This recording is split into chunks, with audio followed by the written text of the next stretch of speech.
Ծով աչքերի պատճառով հեռուստասերիալում, երբ Սարոյանի հիվանդության գաղտնիքն արդեն բացահայտվել է, մթնոլորտն ընտանիքում փոխվում է։ Բոլորը գիտեն, որ նա շարունակում է բուժումը, բայց բժիշկները հույս չեն տվել։ Ավելին, նրանք զգուշացրել են, որ ժամանակն անխնա սահում է եւ այն շատ քիչ է մնացել։ Բայց ի հեճուկս ցավալի կանխատեսումների, այս առավոտը թվում է ավելի խաղաղ։ Ընտանիքի անդամները հավաքվել են նույն սեղանի շուրջ, համեմատաբար հանդարտ նախաճաշի համար։ Ռեբեկան երկար տևած լարվածությունից հետո առաջին անգամ լուռ է, բայց այդ լռությունը երկար չի տևում։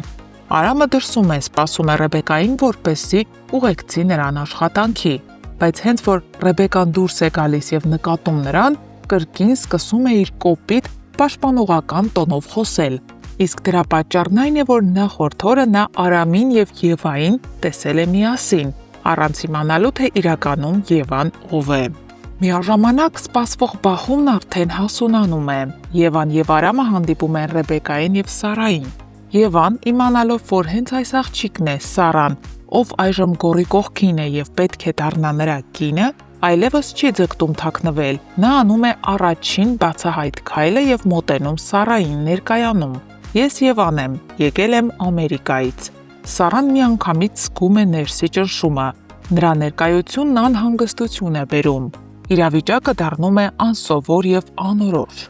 Բայց Եվան դրանով չի սահմանափակվում։ Նա սկսում է հետևել Սարային։ Մի օր էլ հայտնվում է հենց հարսանյաց զգեստների սրահում, որտեղ Սարան ընտրում է զգեստ։ Նա աննկատ մոտենում է, նայում Սարայի ընտրած զգեստին ու ասում. «Գոռը սա չի հավանի, նրա ճաշակով չէ»։ Սարան շրջվում է զարմացած եւ նրան տեսնելով անմիջապես մոտենում է։ Հարցը հնչում է առանց ցկցկման. «Ինչ ես ուզում, ինչու ես հայտնվել իմ կյանքում»։ Եվան կարծես սպասում էր այս հարցին։ Նա հանգիստ ու հստակ սկսում է պատմել մի բան, ինչը կարող է սասանել Սարայի ամբողջ ներաշխարհը։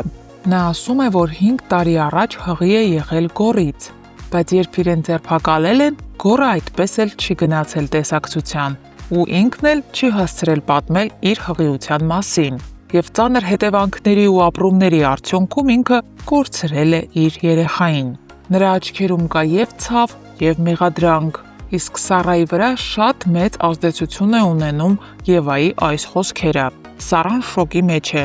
Նրա ներսում հարցեր են բարձրանում. արդյոք ինքը իրոք ճանաչում է Գորին։ Արժե արդյոք ամուսնանալ մի տղամարդու հետ, ով այսպիսի բարդ ու ցավոտ անցյալ ունի։ Նրա վստահությունը սկսում է ճաքեր տալ։ Իսկ ամենավտանգավոր ու վատ պահը այն է, որ Գորի վերադարձը Հայաստան, որն այս ամենը կարող էր պարզաբանել, այժմ անորոշ ժամանակով հետաձգվում է։ Գորը դեռևս չի կարողանում գալ Հայաստան։ Եվան ցավով պատված անցյալով ու նոր ձևավորված վրեժի զգացողությամբ այժմ դարձել է այն ուժը, որը կարող է կործանել ոչ միայն Գորի ու Սարայի հարաբերությունները, այլև նրանց միջև եղած վստահությունը։ Հարգելի հետևորդներ, արդյոք այս նորությունը իմանալուց հետո Սարան կցանկանա ամուսնանալ Գորի հետ։ Գրեք մեկնաբանություն։ Նայեք, Ռնայկյան ինչ անում։ Էմա, այդ ինչ ես անում։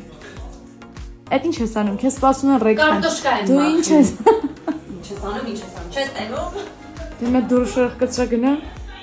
Իդու։ Ապրես։ Չէ, ես հասկանում եմ, որ տեքստերը չեմ սովորել, բայց կարծում եք սկոչով ձեռքերս կապելը տեքստեր չսովորելու համար նորմալ է։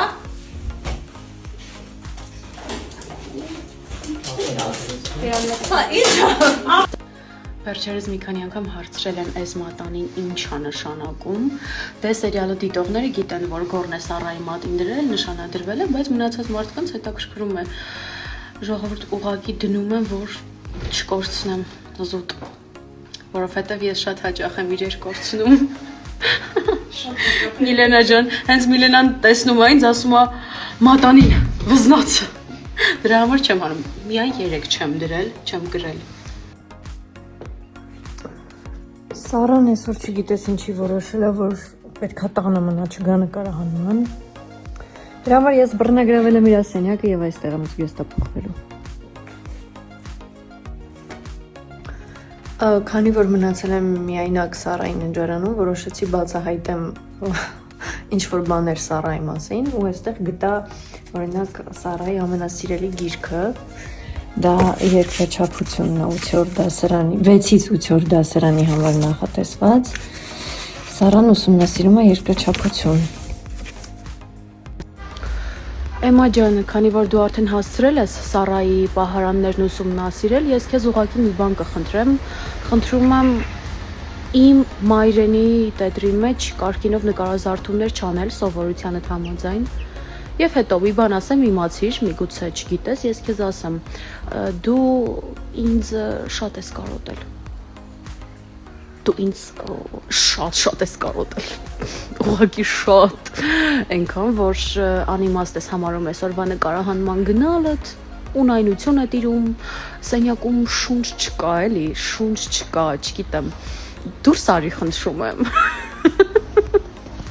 Մի խոսքով դիմացիր, ես 2 օրից կգամ։ Էլկա ջան, դու կոնկրետ հարմարվել ես, հա, իմ սենյակում։ Եկել է դրսի շորերով նստել մահճակալիս վրա։ Ինչ կա։ Ժամը 9 է, այսօրվա նկարահանումներն ավարտված են ու ես ինչպես միշտ միայն ես չէ։ Տեսեք ինչ մեծ պայուսակներով են, ես ճամպրուկով եմ, Ադրինեն շատ մեծ պայուսակով, որովհետև հագուստները շատ են ու հնարավոր չի առանձին պայուսակներով բերել։ Ու այս դեպքում չենք ասում իրար բարի գիշեր, ասում են գնանք մի քանի ժամից տեսնենք։ Բայց լավ անցավ։ Միշտ։ Ակա։ Այս երևի առաջին դեպքն է, որ ես հիվանդ եմ ու ինքս պիտի ինձ խնամեմ, բայց մամայի սիրտը մի բան զգացել էր, որ հետս նանա էր ուղարկել։ Այս եռացրած ջրի մեջ մնացել է մոտ 15 րոպե, հիմա կլցնենք այս շատ փոքր բաժակի մեջ, խնդրում եմ չթափվես։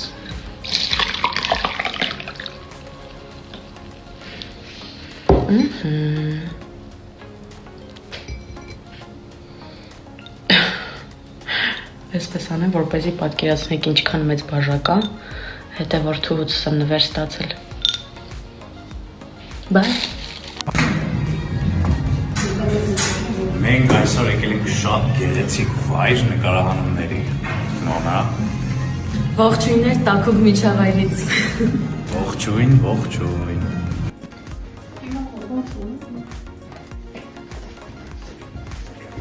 Իհարկե երկուսս ես ուզում եմ։ Այսօր նկարահանումներս ավարտեցի ուղիղ ժամը 6-ին։ Մի տեսակ դերասանուհու աշխատանքի նման չի էլի, ֆիքսված ժամը։ Փաստորեն էսպես էլ է լինում։